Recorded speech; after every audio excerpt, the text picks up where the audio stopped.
राधे राधे, जय श्री कृष्णा। कैसे हैं आप सब? आई होप कि आप सब अच्छे होंगे, खूब मन लगा कर पढ़ाई कर रहे होंगे। आज अपने फर्स्ट ग्रेड के सिलेबस में सीरीज से चलते हुए कहानी पुरस्कार पढ़ेंगे, जो कि जयशंकर प्रसाद द्वारा रचित है। यह छायावादी प्रवृत्ति की कहानी है। प्रसाद के 5 कहानी संग्रहों में कुल 70 कहानियाँ संग्रहित है। पुरस्कार कहानी आंधी कहानी संग्रह से है।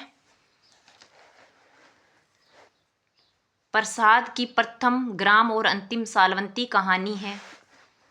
मूल संवेदना और प्रेम और कर्तव्य का अंतर्द्वंद इस कहानी के अंदर बना हुआ है। आद्रा नक्षत्र से कहानी का प्रारंभ होता है।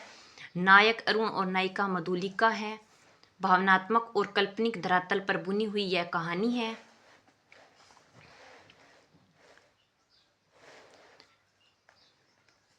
कौशल का यह उत्सव प्रसिद्ध था कर्षिक उत्सव के लिए, जिसमें महाराज को कर्षक बनना पड़ता है। एक दिन के लिए इंद्रदेव की पूजा और गोठ होती है।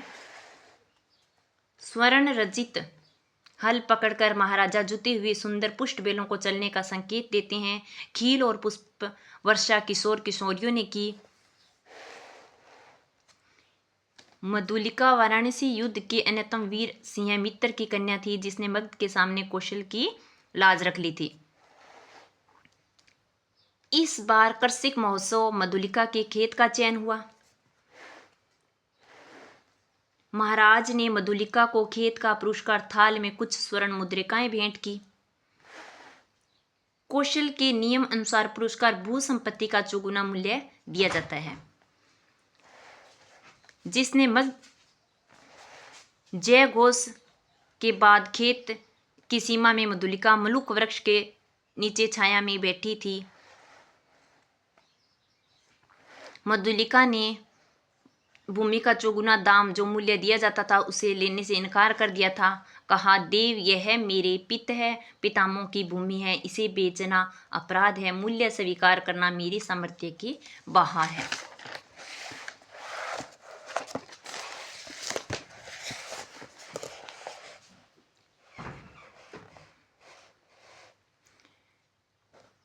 अरुण ने मधुलिका को सरलता की देवी कहकर संबोधन किया। पुरोहित वर्ग सत्यन अर्थ शुभ मांगलिक कार्य। नरेश से मधुलिका की भूमि अरुण ने दिलवाने की बात कही।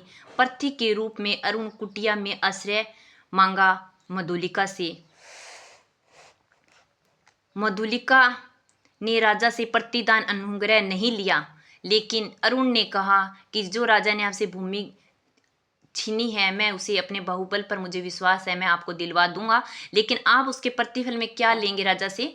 दुर्ग के समीप जो जमीन है, भूमि है, कृषि कार्य के लिए आप राजा से वह मांग लीजिए, ताकि युद्ध करने में मुझे सहायक हो सके। वह दूसरों के खेत में कार्य करके चौथे पैरों की सूखी खाकर पड़ी रहती थी। अरुण ने मधुलिका के समक्ष अपने बाहुबल पर भरोसा रखने की बात कही। कौशल राष्ट्र का केंद्र श्रावस्ती, जो एक दस्यु के हाथ जाने से बच गया।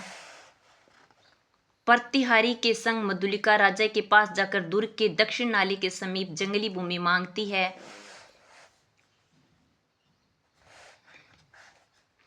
बंदी अरुण को देखकर जनता क्रोध से हुंकार करते हुए कहा, वध करो, इसका वध करो। पुरस्कार राजा ने मधुलिका से कहा, मेरी निज भूमि जितनी भी खेती है सब तुम्हें देता हूँ। राजा मधुलिका को पुरस्कार मांगने के लिए कहा। मधुलिका ने कहा, मुझे भी प्राण दंड मिलना चाहिए, क्योंकि मैंने इसकी सहायता की थी। दक्षिण के समीप जो दक्षिण नाले के पास जो भूमि थी, जंगली भूमि थी, वह मैंने आपसे ली थी। उस पर अरुण ने रहकर अपनी सेना का विस्तार करके आपसे युद्ध करने के लिए रणनीति बनाई थी, इसलिए कुछ तो हाथ इनका भी था, मधुलिका का। लेकिन फिर उसके मन में विचार आता है कि नहीं, हमारे पूर्वजों ने तो इस भूमि को बचाने का प्रयास किया था, आज हम दुश्मनों के हाथों में देने के लिए इनका सहायता करें, ऐसा नहीं होना चाहिए। फिर उसने मन में करके विचार राजा के पास जाके कहा कि ऐसे ऐसे करके आपके अरुण आपके भूमि पर अधिकार करने के लिए, आपके दुर्ग पर कब्जा करने के लिए रणनीति बना रहा है। पुरस्कार अतीत की पृष्ठभूमि में निजी प्रेम और देश प्रेम की संवेदना के टकराव के कारण एक अच्छी कहानी बन गया है। कथनाकार गोपाल राय ने कहा है। धन्यवाद, अंत तक वीडियो में बने रहिए। अगर हमारा वीडियो आपको अच्छा लगे तो लाइक कीजिए, शेयर कीजिए और सब्सक्राइब कीजिए। धन्यवाद।